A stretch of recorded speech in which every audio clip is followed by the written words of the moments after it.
Oh, I didn't want to be here. By all means, I should just bail out. Just abort the mission right now. But I'm here. I already reviewed Superman 4: The Quest for Peace, so there's no escaping it when it comes to Batman and Robin.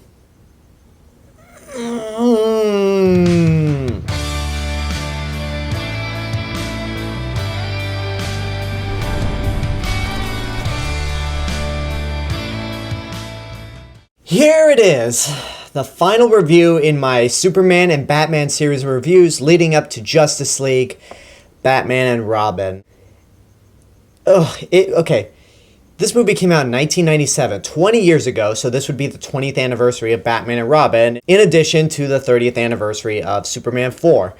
This movie follows Batman and Robin as they try to stop the evil supervillain Mr. Freeze from taking over the world, even though he has his own personal agenda to try to cure his wife's illness.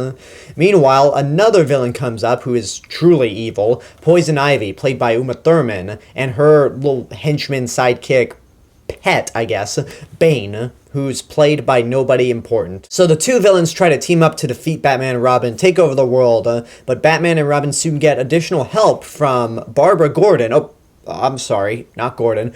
Barbara, who is Alfred's niece, as she becomes the vigilante known as Batgirl. I don't really know what there is to say about this movie that hasn't been said. Everyone and their mothers, left and right, up and down, has talked about this movie and ripped it to shreds. People have analyzed every little detail that's wrong with this movie. The bat nipples, the badasses, the puns, the acting, all of the stupid decisions that go on throughout this whole movie in terms of what the characters do. There's nothing really I have to add outside of my own personal opinion. So is it the worst superhero movie ever made? Because this was the one that killed the genre until X-Men and Spider-Man came around. And all I could say is, no.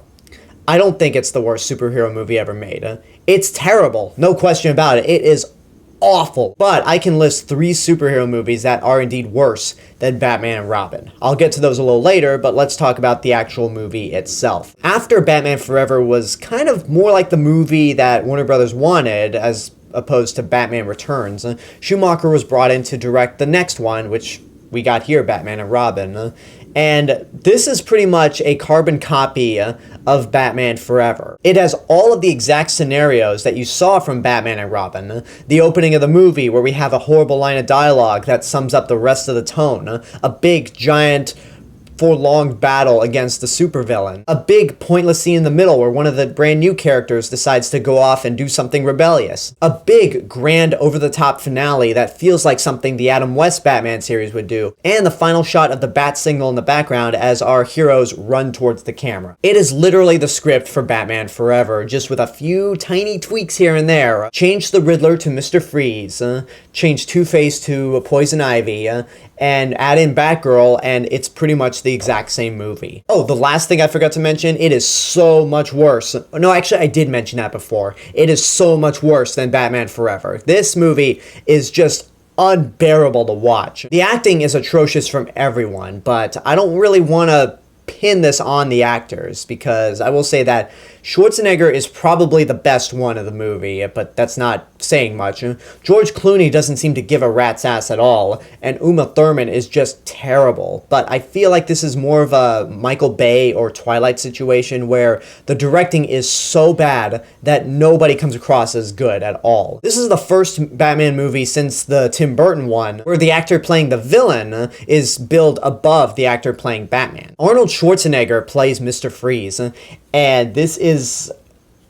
I don't know what there is to say about this role that hasn't been said over and over. The reason I say he's probably the best actor in the movie is because Schwarzenegger's over-the-top goofiness, and just the fact that he's a machine that spews out one-liners, fits the over-the-top and ridiculous tone of this movie. So he's the only one that actually fits within this movie. Everyone else, no. No, no, no, no, no.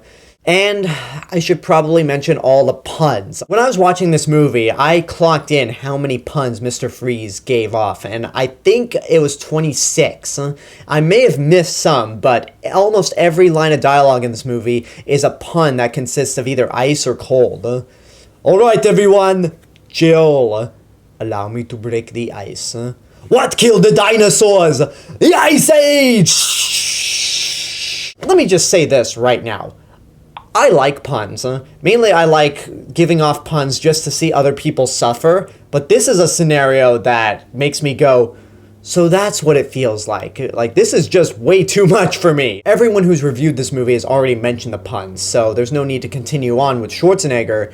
But I have to address something that nobody really ever mentions, is that he's not the only one that's guilty of all these puns. Everyone in this movie delivers at least 2 puns. There's a scene where Robin talks to Poison Ivy about turning over a new leaf.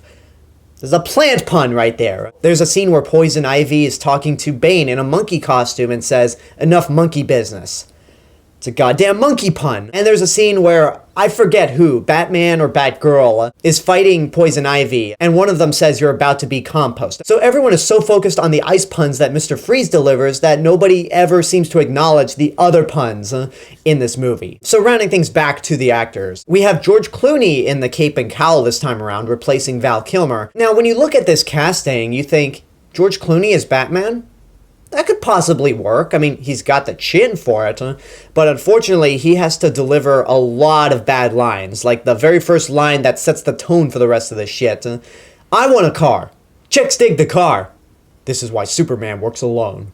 So he has to deliver horrible lines like that. He doesn't even attempt to try to change his voice whenever he's Batman. And throughout the whole movie, he has this look of boredom on his face, as if he wishes he was in a Coen Brothers movie. And then we have Robin, who's once again played by Chris O'Donnell. And every line of dialogue in this movie is him just whining and bitching towards Batman of, "Things are not fair. Yeah, I want a Robin single in the sky. I want a car. Poison Ivy loves me, not you, Batman." I don't even know why I'm making him talk like that, but that's just how annoying it is. The only other performance that I can compare this to is Hayden Christensen in Attack of the Clones as Anakin Skywalker. And Alicia Silverstone in this movie plays Barbara, who, as I mentioned before, is not the daughter of Jim Gordon, like she usually is in all other continuities, but rather she's the niece of Alfred Pennyworth.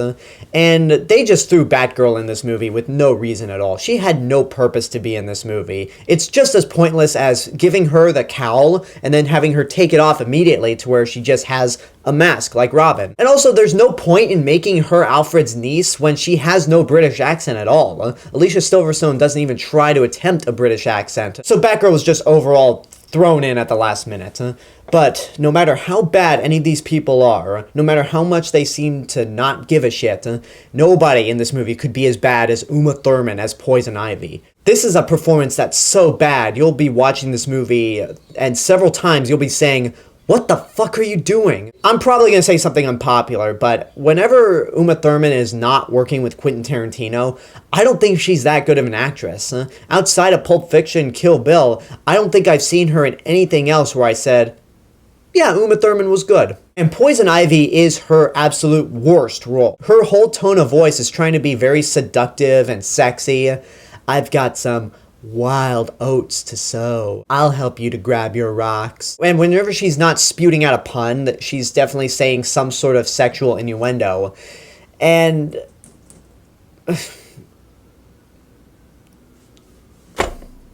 with her being all seductive and manipulative towards the men in this movie, in a better script, that could actually be very clever, because Poison Ivy teams up with Freeze for her own personal gain, and she views Freeze as a henchman to try to take out Gotham as a leeway for her to move forward with her plot of Mother Nature trying to take over the world again. But unfortunately, this isn't a better script. This is the script for Batman and Robin, so it just boils down to the men in this movie are fucking idiots. Now, we also have Bane in this movie, who is the original version of Bane whenever I think of Bane, sadly. Just this dumb Mexican luchador wrestler.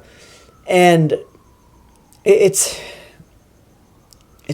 embarrassing. There's not much else to say. You just look at Bane and you go, this is sad. Now, the movie is just downright goofy. And one of the things I said in Batman Forever is, if you look at this movie as a big budget version of the Adam West TV show, then it can be enjoyed. And I would love to say the same thing about Batman and Robin, but this movie has situations that even the Adam West TV show has enough dignity to not do. There's a scene when Mr. Freeze is at his secret headquarters at a neon ice cream pub. Okay. And when he's not trying to cure his wife, he spends his time conducting a group of Eskimos to sing, "I'm Mr. White Christmas, I'm Mr. Snow." Come on, guys! The Adam West TV show was more dignified than that.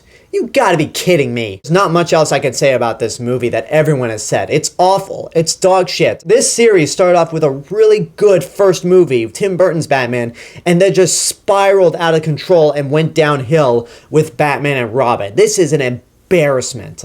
And it's worse than Superman 4. I didn't think this would be worse than Superman 4, but it is. Superman 4 did shamelessly rip off scenes from Superman the movie and Superman 2, but at the very least, it made me laugh hard. Like I mentioned in my Superman 4 review, when it got to the point when Nuclear Man took Lacey out into space, I laughed my ass off because it's just like, no, that's not possible, no! This movie and its intentionally funny moments never made me laugh hard, so I won't say it pissed me off, because I did kind of expect this to be god-awful. Now, in terms of the superhero movies that I think are worse than Batman and Robin, X-Men Origins Wolverine is so much more worse, because not only does it fuck up Wolverine, it fucks up Deadpool. And with every other X-Men/mutant movie that Fox has made afterwards, so starting with First Class and ending with Deadpool, they have purposely made fun of this turd. Fantastic is unwatchable. It is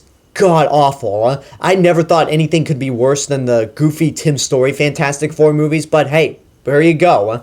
And then the last movie is Batman vs. Superman. I honestly would rather watch Batman and Robin over Batman vs. Superman, because at the very least, as shitty as Batman and Robin is, you can be entertained at some bits, and if you had a group of friends, along with some beer and some weed, you could laugh hysterically at some of the goofy moments. So at least there's that. Batman vs. Superman just makes you feel depressed. Just to kind of circle things back to Batman and Robin, don't waste your money on it. It's not good, and it's not just bad, it's awful. There's a reason why this movie was the death of the genre until X-Men came out. And this movie was also the death of the Batman series. After this movie, they wanted to try to make a fifth Batman movie, Batman Triumphant, with Scarecrow as the main villain. But because everyone hated Batman and Robin, and because the movie actually bombed, they canceled it. So there was no Batman movie made until 8 years later when, thanks to Christopher Nolan, we got Batman Begins. I reviewed the Dark Knight trilogy last year in prep for Batman vs. Superman, so I'll just do brief summaries of all these movies.